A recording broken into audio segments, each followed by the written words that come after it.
Hey there, crafty peeps. It's Rhonda from Rhonda World 365. I'm back with a little video tutorial to share with you. And it's regarding a project that I actually just recently made and kind of posted to JJJ Chat and Junk Journal Junkies, etc. So these little guys are the things that I made. And as you can see, I want you to notice they're all different sizes, and you're going to notice also that they might be a little different lengths too and such. So I'm doing this to eliminate scrap, to build up on materials for goodie bags, to include with swaps, and also for my own personal build up for crafts. So these are, I call them trifold journaling cards. You can call them whatever you want. So there's a little button that's a closure, and then you can see the top has a little saying, true friends are like diamonds, and then it just folds out and it's a journaling card, right? Okay, so some of the ladies really liked it, and they're all the same. I mean, they don't all have the same sayings, but they all have the same kind of premise here. And some of the ladies really liked it, and so sorry about that. That's what I'm going to share with you today. How to do this, or how I did this. You can revamp to your heart's desire. Maybe you got better tools than I do, or, well, you know, there's a real good likelihood you're not as lazy as I was being. But I'm going to show you how I did them. So now you guys are also going to find out from me, I'm a messy crafter, and I did not clean up my desk so much so that I could do this. I just kind of placed some stuff down. So if you see some extras, goodies flying around here and there, I do apologize. But anyway, this is just one of my many little scrap. I try to keep them in some containment. It's you know what, it's just crazy haphazard, whatever happened at the moment, and I felt like it. So anyway, I'm going to pick a couple of pieces out of here. Like, I like this one. And I made one kind of like that. You saw that. So I'm going to set that over here for a second. And then looking through here. Oh, here, I like this one. This one's good. This one's even got like an inside color. So we'll do those two. And you can tell me what you think. So I just grabbed a couple scraps and put these back into my horribly large scrap box. And I got these little babies here. And they are not of the same size, shape, you name it. They're not the same at all. So what I did was I took out my little scissor thing, and mind you, this was just scrap bulk up. So I am not being perfect and precise for your measurements. You can be. I did kind of use like maybe a 3.5-inch guide for width. I was kind of liking that width, and it gives me a little excess here that's going to go right back in that little scrap pile. And I don't like this length, so I'm going to give it a little swipe there. And I got that one. And then I got a little extra scrap again, which, of course, this seems like I'm creating a little bit more scrap than I really ought to be, but, you know, hey, part of the creating process. I'm sure I'll find something good to do with those, too. Anyway, and like I said, I just sliced. They are not necessarily, you know, exactly the same. They're definitely not necessarily the same size, as you can see, but that's where we are. Then I went and I took my scoring board. Where is that? Right here. Okay. So I got my scoring board here, and I thought, you know what? I'm going to score these little puppies. So, and you always score on the opposite side, so when you fold it in, it doesn't, when it creases, it doesn't break the paper fibers down. At least that's what I was taught, so that's how I'm scoring. So I'm going to score right there. And then all I'm going to do is I'm going to fold this little baby right back up to that scoring line. Maybe just a little under it, not much. And that's going to be my first score. And then, ooh, I moved, you guys. I didn't mean to. I'm going to fold the score portion over. And again, probably too much. Sorry about that. Make you seasick. Probably too much pressure on my table. I was doing a little force there. Anyway, And I got these scissors, right? These crafting scissors, and then these ones are called Majestic. Whether or not, you know, they're the most beautiful or whatever, they make kind of this funky little pattern. That's all I was going for, was a little funky pattern. And I just kind of eyeballed it, and I cut, and I kind of lined it up again, eventually. Lined up much better for me when I was doing this without TV. Anyway, and that's my edge. And I'm going to do the same thing with this one. I told y'all I was a messy scrapper. I wasn't kidding. So I scored, and then I'll fold it up to the score, like so. And then fold this one down, like so, where the scored edge is. And that one's a nice thin piece, so I didn't have to really hunker down with that little bony edge there. Cut this one again, lining it up, cut it. Okay, notice I didn't even care if it was really, okay, mind you, you guys can be super precise if you like. I am not a precise crafter. I do what feels good sometimes, but sometimes I just, you know, I got something in my mind, I want to get it on going. Alright, so I got these little babies here. And now, in order to get this to look like this, you know, I've got to ink it all up and get it all pretty. So I have this very, very used small corner rounder. And what I'm going to do is I'm going to go around all the edges.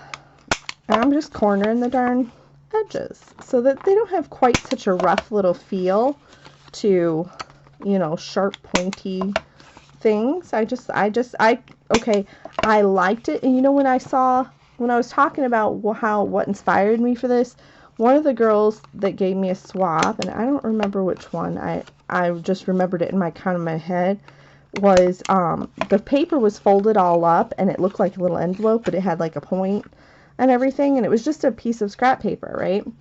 And so I liked that, but hers was, of course, square, and I'm rounding because, I don't know, that's what popped into my head, and I thought, well, let's soften the image up a little. So, we'll round it to give it kind of a finished look, a softer look, take away some of that harsh edge. I think that's all I was really going with there. There was no big plan, and you don't have to if you don't want to. You can keep your little edges sharp. You can get creative with your edges. You could use like I got these stampy corner edgers. I could use those, but like I said, I was being lazy when I was crafting this, so rounded edges we get. Alright, so now we got these, and I like them. They look good. Now I'm going to use my Distress Oxide ink. Told you I was a messy crafter. I was not fibbing on this. And I got all kinds of messy ooey gooeys. And so all I'm doing is I'm just going to go around, and what I did was I inked the edges. I'm just going to do that real quick so you can see, just to get it nice and inked. All I'm going for here when I'm inking is to kind of define the edge of the piece. Not anything more, not anything less, but I want to define every edge so that you can see the folds when you open it, so that you can see the folds when you're looking at it to begin with. And in this section, I'm just doing, this one's the outside. Make sure we get both sides of that, because that side and that side, they're two different sides, and if you don't ink them, well, I think they feel like they're not being treated fairly. That might not be true. That might be just a little crazy, but that's okay. So then I'm inking here, and I'm going to ink. Now with my black and white ones, I used gray ink because brown just looked kind of funny. So I was like, no, I'm not going to do that. So I found some gray ink, and I inked it in gray with my black and white ones. But you know, when you have all those pieces of scrap, you got to find something to do with them, and why not? They're just kind of fun. And And this presented an, you know, an extra little challenge. Oh, I think I can do something like that. You know, that kind of thought process. I had like 3 ladies in my life that were all crafters. My mom, my Aunt Jennifer, and my Aunt Dawn. And every last one of them, I always remember us saying, oh, you know what, I can do that. Like, they'd see something on TV, they'd see something at the craft show, they'd see something, I don't know, anywhere in the store even. Yeah, I think I can make something like that. My mom, it was mostly like crochet. So, I mean, she can crochet anything out of anybody's business. Oh my goodness. She is a crocheting nut. She made this coat and every one of my friends wanted it. It was the craziest thing ever. Every one of my friends wanted her to make them one like that. Which of course she did not do because at the time she was still working full time. And now that she's been retired, she's still been kind of weak because she was sick and stuff for a while, but I think she's kind of working on her own projects, so I think the friendliness coats are put on hold. But, and also, she is now in the grips of what I call social media blackout. Like, she, no matter what, will black out the whole rest of us for, like, social media and online streaming. What do you call that? Binge watching. Oh, yeah. She's loving her retirement, though, so that's okay. As long as she's a happy camper on it. But yeah, those women are the most creative women I knew. And that's probably where I got my start. Not that you all wanted my backstory, I'm sorry. But I was just kind of giving you an idea. An idea of where the craziness come from. No, I'm kidding. But anyway. So there we go. All inkied and ready, right? Oh, but wait, we don't have lines, right? Okay, so my lines are this. I know it looks horrible, right? Okay, what it is, I'm going to show you. Okay. You know how you get, okay, like corrugation on the cardboard, or like if you get cardboard and you peel it apart and stuff? Okay, well, this one happened to be a really nice one. And all I did was I cut off the section I want, and I went in between every other one, and I pushed every other one down. And that's how I created this. So this is my line paper. Anybody can create it. You can create it from any kind of corrugated cardboard you want. And it's really no muss, no fuss type of thing. I'm going to go ahead and put this one away. Here. There, somewhere. And I'm going to bring out my Versaline black ink. And I don't know that you have to use Versaline for this. That's just happened to be my go-to ink right now. Ooh, I'm moving you guys again. I'm sorry. I get a little overzealous of that ink. That ink, you know, that stuff makes me crazy. No, I'm kidding. It doesn't. Okay, so I want to keep this little top layer for my little saying, right? So then here, I just kind of eyeball it, lay it down, right? And then you can press with your hands, or I just run a block over it. That's all I do. Okay, see, it's got the lines, it's got some breaks, so they kind of look fadey. This one's got, like, it's white, so you know, you see a little bit more. You can press harder and longer, and you get more in there, whatever. Sometimes I like to add something in there, and so that's why I don't necessarily fuss and fum over the little breaks and whatnot, because you can do stuff like, let me see here. I'm going to show you something. Okay, this will kind of make it look really cool too, because this is an idea. So, sometimes when there's a little break in there, I can add a little embellishment. Okay, so, that's all I do for this portion. And so I'm going to do that one more time, the other piece, like so. Try not to move you guys so much. Sorry about that. I likes to shake things up. Yeah, I know, I'm lame with the jokes. I've never been. I actually don't understand jokes either. Like my husband, he tells me jokes all the time, and sometimes it takes me a lot longer to get it. And then he makes fun of me when I do tell the joke over, because I explain how I got to the premise, and he says that's weird. But I said that I have processes for why I do things, and so that's how I work. Okay, so I have this sheet, and it's got all these like little goodie sayings. I have other ones too, like this one. I think I'm gonna use this one. It says the best things in life aren't things, and I kind of like that. So for this first one, where'd my versafine ink go? I told you I'm a messy crafter. All right, and I just eyeballed it, dropped it down on there. 1, 2, 3, mostly in the center. Straight up off the paper, and look, we got a press. And then I got this, and I'm gonna admit something that's probably gonna ostracize me here, but I think I got this off of Wish, and I think it was like $3, including shipping. So I know I suck, but I don't have a lot of money, so this is how I get my stuff. And I mean, I save up every year. There's this like stamping convention, and it comes to town, and I save up every year, and that is my birthday weekend that it comes, and I buy all the the name brand stuff that I can afford and get my hands on. But trust me, I try to save up as much as I can for that one.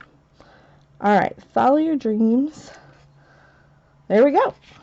Okay, so those two are really pretty, and they're set, and that's all I did for the stamping, right? Then you guys are like, okay, well, what'd you do for the closure? Oh my goodness, it's simple. Okay, so I got all these little button guys, right? And we're gonna look at those real quick, and I'm gonna show you. Okay, so these button guys were actually, I lost it. Oh, okay, it's right next to me, duh. Okay, so they're made by this little, it's a die, it's a thinlet die, it's a sizzix. Oh look, I bought name brand stuff.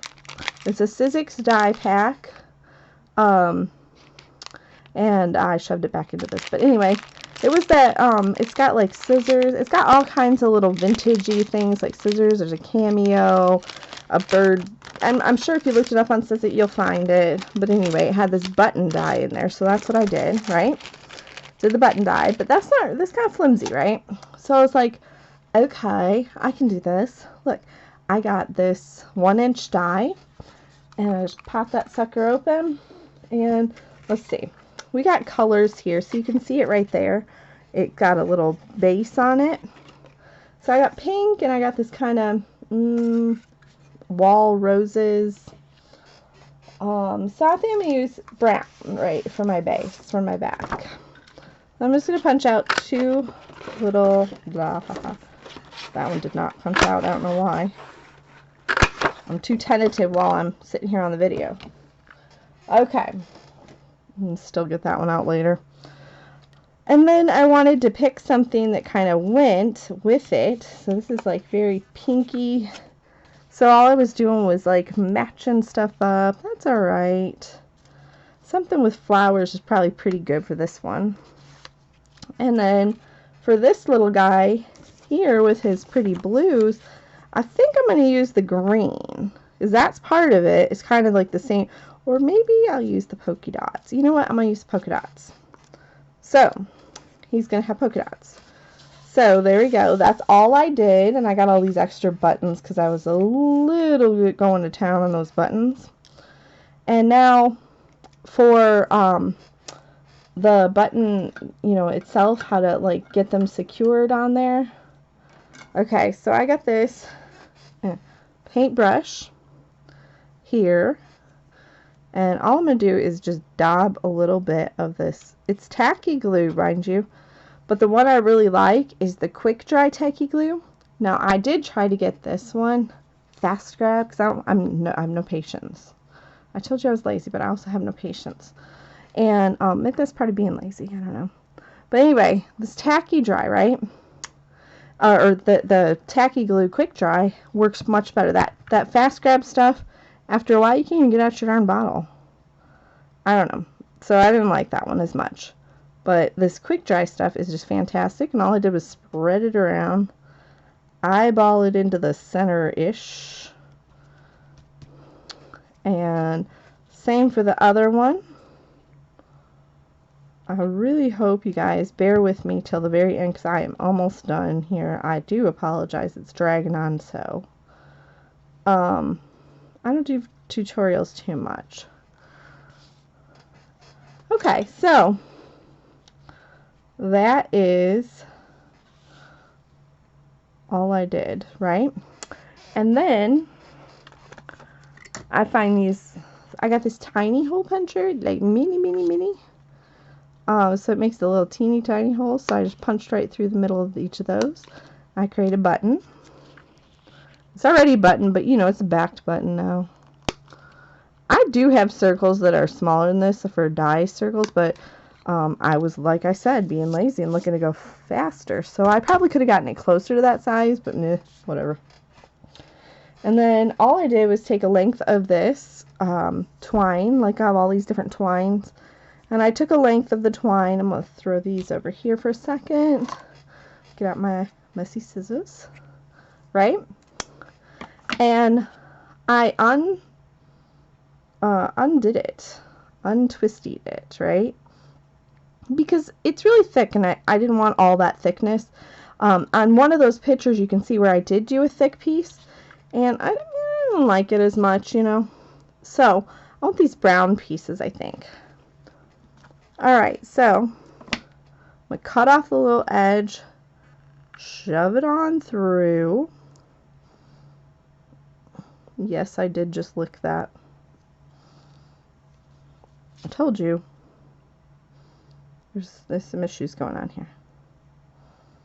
Anyway, so I shoved that one on through as well. You don't have to do any of this if you didn't want to. You could leave the button open, or you can, I don't know, make holes bigger. Okay, I didn't have nearly as much trouble when I was not on camera. Alright, there it goes. Alright, now I bent my thing a little bit, but that's okay. So then all I did was tie a little bow, right?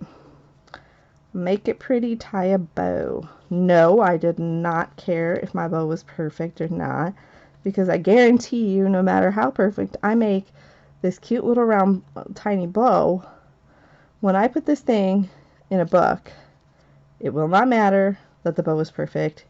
It'll be crooked, lopsided, or something else.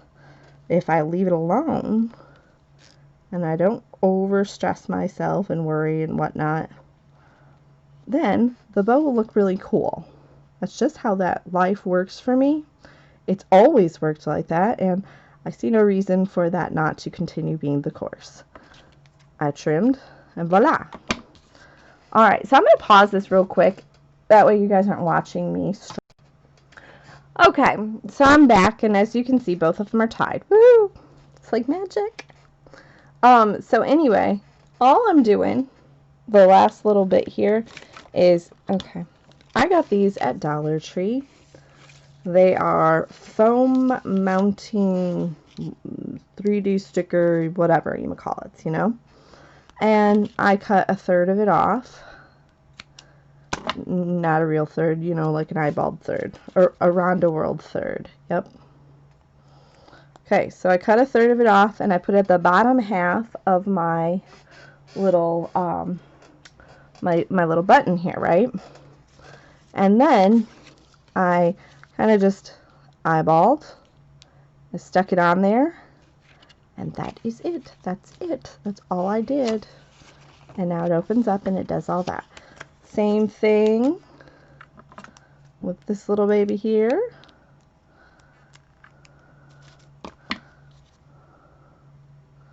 Put that bottom, peel the little backer off of it. There we go. Okay, so, okay. Kind of not quite halfway down, you know, like there's just, you know, just it's got to tuck under there. That's about it. And that's how I made that. So if you like this, I'm putting this on my YouTube, but I'm going to share it to the JJ chat group first because they asked for it, and then Junk Journal Junkies, etc. But I'm going to put it on my YouTube too so everybody can see it. Thanks for watching, and tune in next time to Rondo World 365. Bye!